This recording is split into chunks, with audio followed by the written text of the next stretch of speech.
பங்குச்சந்தையில் நடந்த சில விஷயங்களை விரைவாக பார்க்கலாம். முக்கியமான தகவல், நான் செபி ரெஜிஸ்டர்ட் அட்வைசர் கிடையாது. நம்ம சேனல்ல இருந்து எப்போதுமே ஸ்டாக் ரெக்கமெண்டேஷன்ஸ் கிடையாது. யூடியூப் சேனல் மட்டும் இல்லைங்க, மற்ற சோஷியல் மீடியா பிளாட்ஃபார்மான இன்ஸ்டாகிராம், வாட்ஸ்அப், டெலிகிராம்ல இருந்து கூட நாம ஸ்டாக் ரெக்கமெண்டேஷன்ஸ் வழங்குவதில்லை. மேலும் பணத்தை வாங்கிட்டு எந்த சேவையும் வழங்குவது இல்லை. பல போலியான குரூப் இயங்கிட்டு இருக்கு. தயவு செய்து ஜாகிரதையாக இருங்க. இந்த வீடியோவில் காட்டக்கூடிய அனைத்து கம்பெனிகளும் வெறும் இன்ஃபர்மேஷனல் பர்பஸ்க்காக மட்டுமே முதலீடு செய்யுங்கன்னு சொல்கிற வீடியோ கிடையாது. எந்த ஒரு முதலீட்லையும் ரிஸ்க் இருக்கும். ரிஸ்க் புரியாமல் இன்வெஸ்ட் செய்யாதீங்க. ரிஸ்க் புரியலனா தயவு செய்து இன்வெஸ்ட்மெண்ட்டை தவிர்த்துருங்க. நம்ம ருபி டிரைவர் சேனலை ஆதரிக்கிற அனைத்து நல்ல உள்ளங்களுக்கும் நன்றி. டாபர் வீக்கெண்டில் Q1க்கான பிஸ்னஸ் அப்டேட் வெளியிட்டிருந்தாங்க. அதற்கு பிறகு இன்றைக்கி ப்ரோக்கிங் கம்பெனிஸ் என்ன ரேட்டிங் டார்கெட் கொடுத்துருக்காங்க. Q1 பிஸ்னஸ் அப்டேட்டுக்கு ரியாக்ஷனாக பார்க்கும்போது இன்றைக்கி வாலட்டைலாக இருந்ததுங்க. டாபருடைய ஷேர் ப்ரைஸ் இன்ட்ராடேல பாசிட்டிவாகவும் இருந்தது. 1% பாசிட்டிவாக இருந்தது, 1% நெகட்டிவாக ட்ரேட் ஆகிட்டு இருந்தது. ப்ரோக்கிங் நிறுவனங்கள் என்ன ரேட்டிங் டார்கெட் கொடுத்துருக்காங்க. நொமுரா தொடர்ந்து பை ரெக்கமெண்டேஷன், டார்கெட் 600, இப்போ 440 பக்கத்தில் ட்ரேட் ஆகிட்டு இருக்கு. மெக்வெரி தொடர்ந்து நியூட்ரல் ரேட்டிங், எதிர்பார்க்குற டார்கெட் 470. சிட்டி தொடர்ந்து செல் ரேட்டிங், எதிர்பார்க்குற டார்கெட் 425. மார்கன் ஸ்டான்லி தொடர்ந்து அண்டர் வெயிட் ரேட்டிங், எதிர்பார்க்குற டார்கெட் 425 ரூபாய். இண்டஸ்இண்ட் பேங்க்குக்கு சிட்டி தொடர்ந்து செல் ரெக்கமெண்டேஷன் கொடுத்துருக்காங்க. எதிர்பார்க்குற டார்கெட் 800. இப்போ 988 பக்கத்தில் ட்ரேட் ஆகிட்டு இருக்கு இண்டஸ்இண்ட் பேங்க். HDFC பேங்க்கும் வீக்கெண்டில் அவங்களுடைய Q1 பிஸ்னஸ் அப்டேட் வெளியிட்டிருந்தாங்க. நம்ம வீக்கெண்ட் வீடியோவில் அந்த செய்தியை பார்த்து வந்தோம். இன்றைக்கி இன்ட்ராடேல 3% அதிகரித்தது HDFC பேங்க். அவங்க Q1 பிஸ்னஸ் அப்டேட்டுக்கு பிறகு ப்ரோக்கிங் கம்பெனிஸ் என்ன ரேட்டிங் டார்கெட் கொடுத்துருக்காங்க. பெர்ன்ஸ்டைன் தொடர்ந்து அவுட் பர்ஃபார்ம் ரேட்டிங், எதிர்பார்க்குற டார்கெட் 1150. இப்போ 820 பக்கத்தில் ட்ரேட் ஆகிட்டு இருக்கு HDFC பேங்க். மார்கன் ஸ்டான்லி தொடர்ந்து ஓவர் வெயிட் ரேட்டிங், எதிர்பார்க்குற டார்கெட் 1025 ரூபாய். பேங்க் ஆஃப் பரோடா குறித்து வீக்கெண்டில் நம்ம செய்தி பார்த்துருந்தாங்க. ஒரு வழக்கை அவங்க முடிவு கொண்டு வந்திருக்காங்க. ஆஃப் கோர்ட் செட்டில்மெண்ட் பண்ணியிருக்காங்க. கிட்டத்தட்ட 5700 கோடி ரூபாய் அவங்க கொடுக்கறதுக்கான செய்தி நம்ம பார்த்துருந்தோம். அது நெகட்டிவாக பார்க்கப்படுது பேங்க் ஆஃப் பரோடாக்கு. நொமுரா தொடர்ந்து நியூட்ரல் ரெக்கமெண்டேஷன் கொடுக்குறாங்க. எதிர்பார்க்குற டார்கெட் 300 ரூபாய். இப்போ 250 பக்கத்தில் ட்ரேட் ஆகிட்டு இருக்கு. அவங்க நொமுரா அவங்களுடைய ரிப்போர்ட்டில் என்ன சொல்லியிருக்காங்கன்னா, இந்த செட்டில்மெண்ட் காரணமாக அவங்களுடைய ஒரு கார்ட்டுடைய ப்ராஃபிட் அப்படியே போயிடும். நம்ம அந்த வீக்கெண்ட் செய்தியிலே பார்த்துருந்தோம். இது ஏற்கனவே அவங்க ப்ரொவிஷன் பண்ணியிருக்காங்களா இல்லையா அப்படின்றது தெரியலன்னு சொல்லியிருந்தோம். இப்போ நொமுரா சொல்கிறது படி பார்த்தா அவங்க ப்ரொவிஷன் பண்ணலன்ற மாதிரி தான் புரியுது. ஸோ ஒரு குவார்ட்டருக்கான நெட் ப்ராஃபிட் அப்படியே போயிடுன்ற மாதிரி சொல்லியிருக்கிறாங்க நொமுரா பேங்க் ஆஃப் பரோடாவுடைய அந்த செட்டில்மெண்ட் குறித்து. சவுத் இந்தியன் பேங்க்குக்கு நிர்மல் பேங்க் கவரேஜ் இனிஷியேட் பண்ணியிருக்கிறாங்க. எதிர்பார்க்குற டார்கெட் 62. இப்போ 46 பக்கத்தில் ட்ரேட் ஆகிட்டு இருக்கு. பர்கர் கிங் டேக் ஓவர் குறித்தான அப்டேட் சில தினங்களுக்கு முன்னாடி, சில மாதங்களே ஆயிருக்கும்னு நினைக்கிறேன். நம்ம முன்னவே செய்தி பார்த்தது தான். பர்கர் கிங் இந்தியாவில் இப்போ இன்ஸ்பிரா குளோபல்ன்ற நிறுவனம் டேக் ஓவர் பண்ணுறாங்க. இன்ஸ்பிரா குளோபல் அப்படின்றது அஜந்தா ஃபார்மாவுடைய ப்ரொமோட்டர்ஸுடைய மற்றொரு நிறுவனம். இன்ஸ்பிரா குளோபல் கீழே வரக்கூடிய மற்றொரு நிறுவனம் தான் லெனக்ஸஸ் ஃபுட் ஒர்க்ஸ். அவங்க தான் இந்த டிரான்சாக்ஷனை உள்ளே வராங்க, டேக் ஓவர் பண்ண இருக்கிறாங்க பர்கர் கிங். பர்கர் கிங் இந்தியாவில் நடத்தக்கூடிய நிறுவனம் ரெஸ்டாரண்ட்ஸ் பிராண்ட்ஸ் ஏஷியா.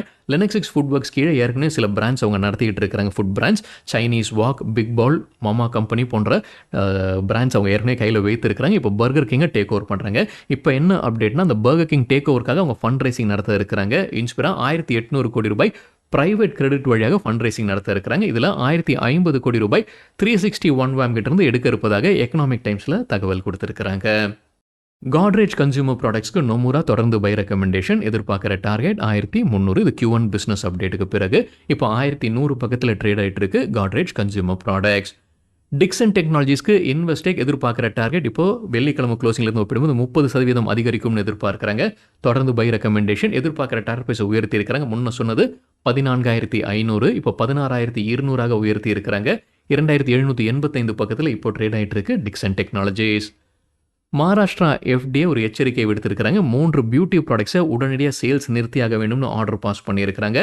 அதிகமான மர்க்குரி லெவல், லெட் லெவல் கண்டறியப்பட்டிருக்கு. அதனால் உடனடியாக அதோடைய சேல்ஸை நிறுத்தியாக வேண்டும்னு ஆர்டர் பாஸ் பண்ணியிருக்கிறாங்க. எந்தெந்த 3 பியூட்டி ப்ராடக்ட்ஸ்னா, காரி beauty cream, face fresh gold மற்றும் golden star beauty cream. So தகவல் நமக்கு கிடைத்தது NDTVயிலிருந்து. E20 பெட்ரோல் பயன்படுத்துவதால் ஏதாவது பிரச்சனை இருக்கா இல்லையா? இப்போ மத்திய அரசு மறுபடியும் ஒரு விளக்கம் கொடுத்துருக்காங்க. ஏன்னா மறுபடியும் சோஷியல் மீடியாவில் அந்த மாதிரியான ஒரு செய்தி போய்கிட்டு இருக்கு. நம்ம முன்னவே செய்தி பார்த்துருந்துருக்காங்க. இந்த மாதிரி விளக்கம் கொடுத்துக்கிட்டு இருக்காங்க மத்திய அரசு. இப்போ பெரிய ஒரு ப்ரெஸ் ரிலீஸ் கொடுத்துருக்காங்க. அவங்களுடைய தளத்திலையும் இதை பதிவிட்டிருக்கிறாங்க. மத்திய அரசு E20 பெட்ரோல் பயன்படுத்துறதுனால ஏதாவது பிரச்சனை இருக்கா இல்லையான்றதை விளக்கம் கொடுத்துருக்காங்க. ஏன்னா சோஷியல் மீடியாவில் சில செய்திகள் போய்கிட்டு இருக்கு. பாயிண்ட் பை பாயிண்டாக பார்த்துடலாங்க. இன்ஜின் டேமேஜ் ஏற்படுதா இல்லையா? கவர்மெண்ட் தரப்புலேருந்து என்ன சொல்லியிருக்காங்கன்னா, இதற்கு ஏற்கனவே ஆய்வு நடத்தப்பட்டிருக்கு. யாரெல்லாம் ஆய்வு நடத்தியிருக்கிறாங்கன்னா, automotive research association of India, Indian oil மற்றும் இந்தியன் இன்ஸ்டியூட் ஆஃப் பெட்ரோலியம் மற்றும் சயாம் இவங்க எல்லாமே ஆய்வு நடத்தி இருக்கிறாங்க. இன்ஜினில் எந்த பெரிய அளவில் டேமேஜும் கிடையாதுன்னு அவங்க உறுதி செய்கிறாங்க. இரண்டாவது வந்து மைலேஜ் குறையுமா? அது அவங்க கிட்டத்தட்ட ஒத்துக்கிறாங்க. ஒரு சின்ன அளவுல மைலேஜ் டிஃபரன்ஸ் இருக்கு. பெரிய அளவுல இல்ல. ஆனா சின்ன அளவுல மைலேஜ் குறைவு இருக்கு. ஏன்னா எத்தனால் கிட்ட இருந்து வரக்கூடிய எனர்ஜி குறைவு ஆயில்ல இருந்து வர காட்டிலும். அதனால அந்த மைலேஜ்ல மாற்றம் இருக்கு. ஆனா அது சிறிய அளவுல மட்டும் தான் அவங்க சொல்லியிருக்கிறாங்க மத்திய அரசு தரப்புல இருந்து. இப்ப தண்ணி எவ்வளவு பயன்படுத்த வேண்டியது இருக்கு? ஒரு லிட்டர் எத்தனாலுக்கு 10,000 லிட்டர் தண்ணி தேவைப்படுது அப்படின்ற மாரி ஒரு செய்தி போயிட்டு இருந்தது. இத மறுப்பு தெரிவிச்சிருக்காங்க. ஆனா எவ்வளவு தேவைப்படுதுன்ற அந்த நம்பர் அவங்க குடுத்த மாரி தெரியலைங்க. 1 லிட்டர் எத்தனால் உற்பத்தி செய்வதற்கு 10,000 லிட்டர் தண்ணீர் தேவைப்படுதுன்னு ஒரு செய்தி இருந்தது. அத அவங்க மறுத்திருக்கிறாங்க. எவ்வளவு லிட்டர் தேவைப்படுது அப்படின்றத அவங்க சொல்லலன்னு நினைக்கிறேன். அது இன்னொரு முறை சரிபார்க்க வேண்டும். அடுத்தது இன்சூரன்ஸ் அண்ட் வாரண்டி. இந்த செய்தி நம்ம முன்னே பார்த்திருந்தோம். ஐசிஐசிஐ லொம்பார்டோ இதற்கு விளக்கம் கொடுத்திருந்தாங்க. E20 பெட்ரோல் பயன்படுத்துறதுனால இன்சூரன்ஸ் நிராகரிக்கப்படுது அப்படின்னு செய்தி இருந்தது. அது தவறான செய்தின்னு மறுபடியும் இப்போ மத்திய அரசு தரப்புல இருந்து விளக்கம் கொடுத்திருக்கிறாங்க. இந்த செய்தியும் நம்ம பார்த்திருந்தோங்க. இந்த டேங்க் பெட்ரோல் டேங்க் பக்கத்துல வந்து நெறைய எறும்புகள் வருது அப்படின்ற ஒரு வீடியோவே இருந்தது. அதுவும் தவறானது. அந்த மாரி வரத்துக்கான வாய்ப்புகள் இல்லை. ஏன்னா டிஸ்டிலேஷன் அப்புறம் டீநேச்சுரன்ஸ் ஆட் பண்றதுனால எந்த எறும்போ, எந்த பூச்சியோ வர முடியாது அப்படின்னு மறுபடியும் அவங்க சொல்லியிருக்கிறாங்க. அப்புறம் தண்ணீர் ஃபியூயல் டேங்க்ஸ்குள்ளார வருதா இந்த எத்தனால் காரணமாக? இதுவும் ஒரு செய்தி இருந்துகிட்டு இருந்துங்க. இதற்கும் மறுப்பு தெரிவிச்சிருக்கிறாங்க. E20னால தண்ணீர் அந்த ஃபியூயல் டேங்க்ஸ்குள்ளார வராது. அப்புறம் இன்டர்நேஷனல் பயன்பாடு குறித்து பேசியிருக்கிறாங்க. இந்தியா முதல் நாடு அல்ல E20 பெட்ரோல் பயன்படுத்துறது. ஏற்கனவே யுஎஸ்ஏல இருக்கு, பிரேசில்ல இருக்கு, கனடா, தாய்லாந்து, ஜப்பான்ல இருக்குன்னு அந்த பிரஸ் ரிலீஸ்ல அவங்க சொல்லியிருக்கிறாங்க. ஸோ வேறு நாடுகளிலும் இதை பயன்படுத்திட்டு இருப்பதாக சொல்லியிருக்கிறாங்க மத்திய அரசு. அரசு தரப்புலேருந்து மட்டும் இல்லைங்க, ஆட்டோ நிறுவனங்களும் இப்போ இதற்கு விளக்கம் கொடுத்துருக்காங்க. மஹிந்திரா தரப்புலேருந்து சொல்லியிருக்கிறாங்க, அவங்களுடைய வாகனங்கள் அனைத்துமே இப்போ சோதனைக்கு உட்பட்டு தான் வருது. எல்லாமே வெற்றிகரமான சோதனையாக தான் இருக்குது. ஸோ E20 பெட்ரோல்னால பிரச்சனை இல்லை, கவலை இல்லைன்னு மஹிந்திரா தரப்புலேருந்து விளக்கம் கொடுத்துருக்காங்க. அதே போல் டொயோட்டா கிர்லோஸ்கர் மோட்டார் கம்பெனி தரப்புலேருந்து அவங்களுடைய தலைவர்களும் இது குறித்து பேசியிருக்கிறாங்க. போதிய அளவில் சோதனை நடத்தியதற்கு பிறகு தான் நாங்கள் கொண்டு வந்துட்டு இருக்கோம், பிரச்சனை இல்லைன்னு சொல்லியிருக்கிறாங்க. மாருதி சுசுகி தரப்புலேருந்தும் அதே சொல்லியிருக்கிறாங்க. E20 ஃபியூவலை E10 இன்ஜினில் பயன்படுத்தும் போது கூட பிரச்சனை இல்லைன்னு மாருதி சுசுகி தரப்பு வந்து சொல்லியிருக்கிறாங்க. நிதியாண்டு 2026ல் 2.8 கோடி வாகனங்களை அவங்க சர்வீஸ் பண்ணியிருக்கிறாங்க. எந்த சர்வீஸ்லையும் வந்து இந்த E20 காரணமாக ஒரு பிரச்சனை ஏற்பட்டிருக்கின்றது வரலன்னு உறுதி கொடுத்திருக்கிறாங்க மாருதி சுசுகி.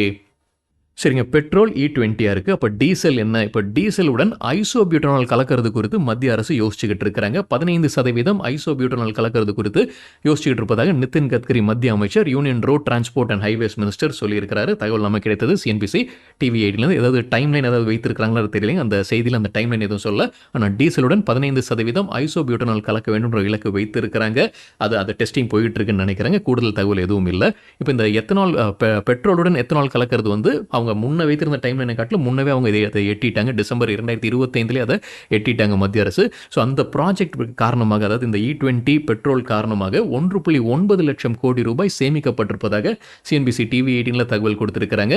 க்ரூட் எண்ணெயை நம்ம இறக்குமதி செய்வதும் குறைஞ்சிருக்கு, பணமும் சேமிச்சிருக்கு. அதே போல் கார்பன் எமிஷனும் கட்டுப்படுத்தப்பட்டிருக்கு.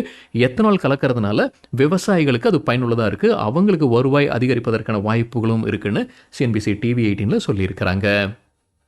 சரிங்க, இதுதான் சில விஷயங்கள் என்னுடைய பார்வைக்கு எட்டியது. நன்றி, வணக்கம்.